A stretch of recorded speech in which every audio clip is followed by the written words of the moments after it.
Simply Beautiful by Shauna Holzendorf. Up in the attic, tucked away in the corner, was a box. This box didn't loom to soaring heights, towering above all that lay beneath it. It didn't look up from a lonely spot, wondering at all the marvels that overlooked it. There was no colorful wrapping paper or decorative trim. It was just a box. But this box held a secret that a curious young girl named Shelby was about to learn.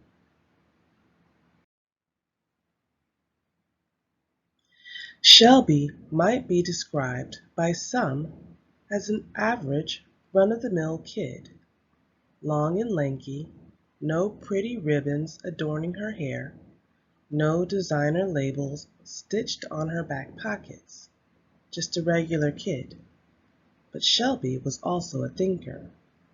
Inquisitive by nature, Shelby watched flowers and questioned how they grew.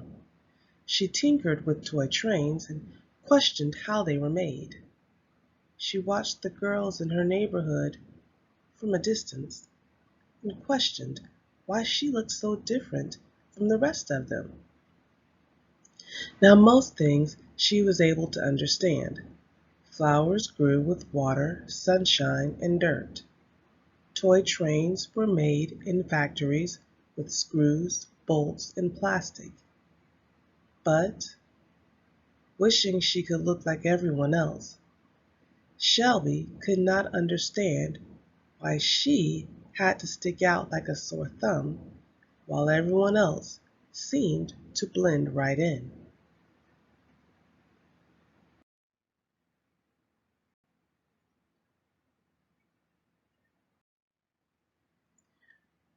Retreating to the attic, which was her favorite place to be, Shelby picked up a book, positioned her cozy pillows, and began snuggling down to read. I sure could go for a snack, she thought, just as she was getting comfortable.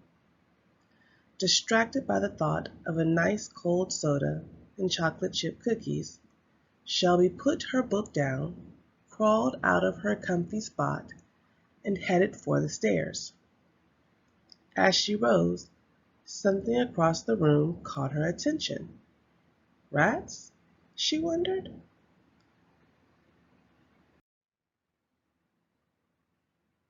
Not being the squeamish type, Shelby began to explore.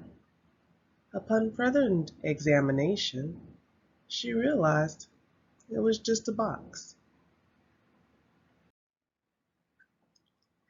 Never saw that before, she thought. Being in the mood for a quest and forgetting about the cookies and soda, she continued her investigation, carefully stepping around the rocking chair and over an old Barbie dream car. Shelby made a path to the box.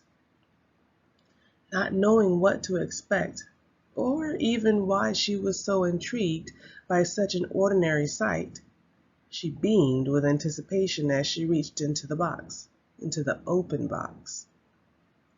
Fishing around in the packing peanuts, Shelby pulled out a sheet of paper and read it. What do I see when I look at me? What do I believe when I peer into thee? Do I with pride take it all in, or in shame despise my own skin? Reading and rereading the words, Shelby wondered at their meaning. What do I see when I look at me? Despise my skin?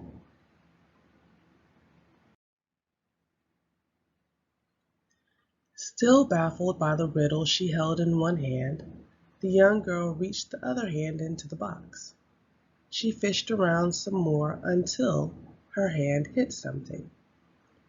Startled by her find, she began to feel for more, running her fingers across a cool, smooth surface. Dropping the paper that previously held her interest, she reached both hands into the box, pulling out a mirror. It was an oval-shaped mirror, probably half the size of her body from head to belly button. It was framed in unfinished wood trim, and overall, pretty plain to look at. Plain mirror from a plain box. It figures, Shelby thought, feeling somewhat let down.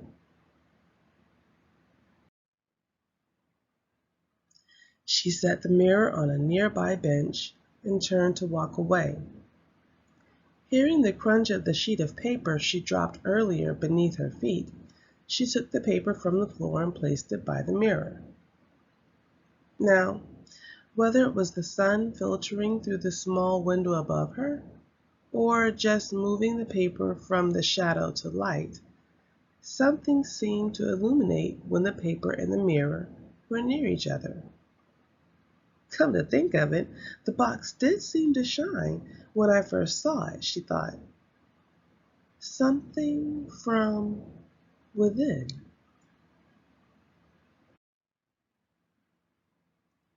She picked up the paper and, unaware that she stood in front of the mirror, read the words that had puzzled her before. Still unsure of their meaning, she began to speak the words aloud as she tried to decipher its code. What do I see when I look at me? What do I believe when I peer into thee? Do I with pride take it all in, or do I in shame despise my own skin? Half expecting a whirlwind or earthquake, Shelby looked into the mirror, waiting for something to happen. From the reflection in the mirror, Shelby looked around the room. Nothing happened. Figures. And with that, Shelby dropped the paper and headed downstairs for her snack. As she neared the kitchen, Shelby heard her mom talking. Have you seen Shelby? Her mom asked her brother. Nope. She's probably upstairs in the attic, he replied. Here I am. Shelby bounced in the room and skipped to the cabinet to get some cookies.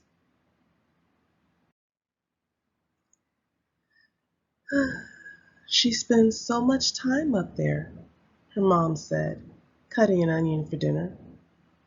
I wish she would get outside and play more. Reading is great, but a little fresh air every now and then isn't so bad either. Mom, I'm right here, Shelby called from behind the cabinet door.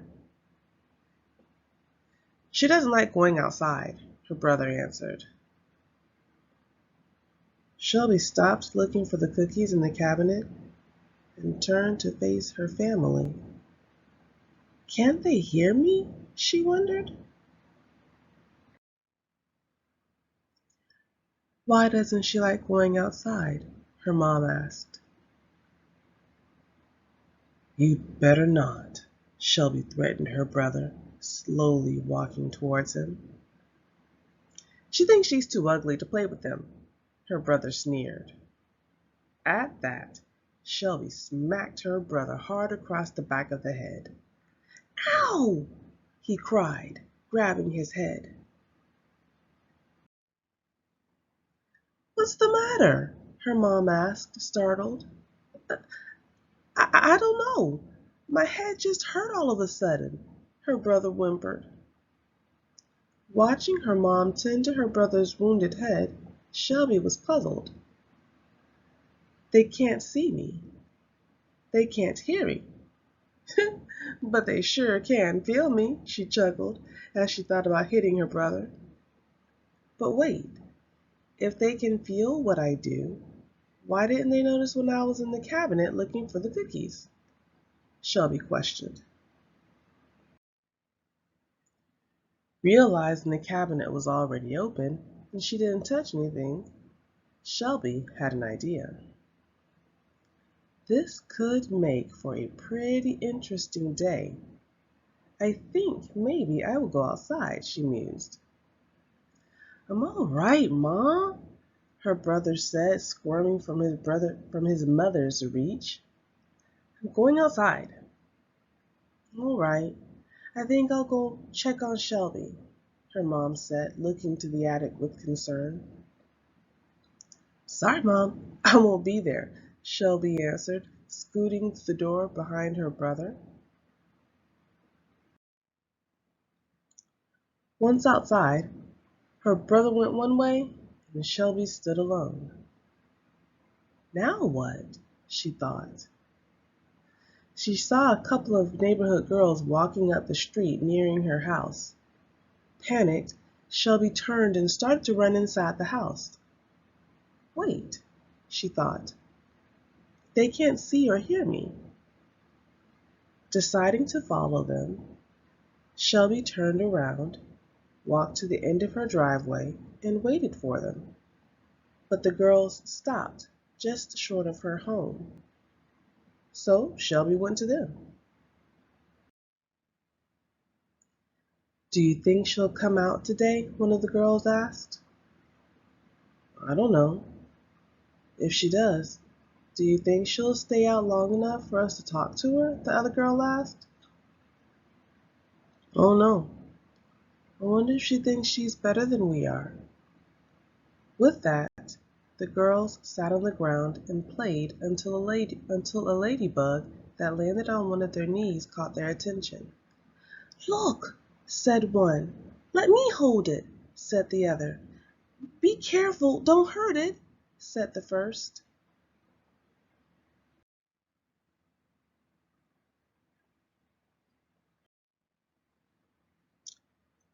As Shelby watched the two girls, she began to wonder why she had been afraid to talk to the girls before.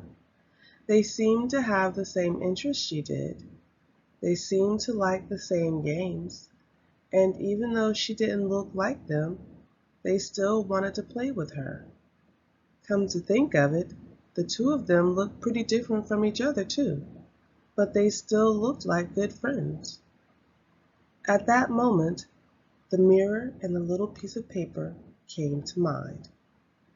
Do I with pride take it in, or do I in shame despise my skin? I get it now. Shelby headed for the house and saw her mother as she opened the door. Shelby, I've been looking all over for you. I know, I was outside. I'm all right. Oh? Yeah, I know now it's not what others think of me. It's what I think of myself, and I'm proud of myself. Oh, going back outside? Yes, ma'am. My friends are waiting for me. Shelby walked back outside. The two girls looked up from their spots on the sidewalk. Do you want to play? Shelby called out to them. Sure, they yelled. And so began their adventures.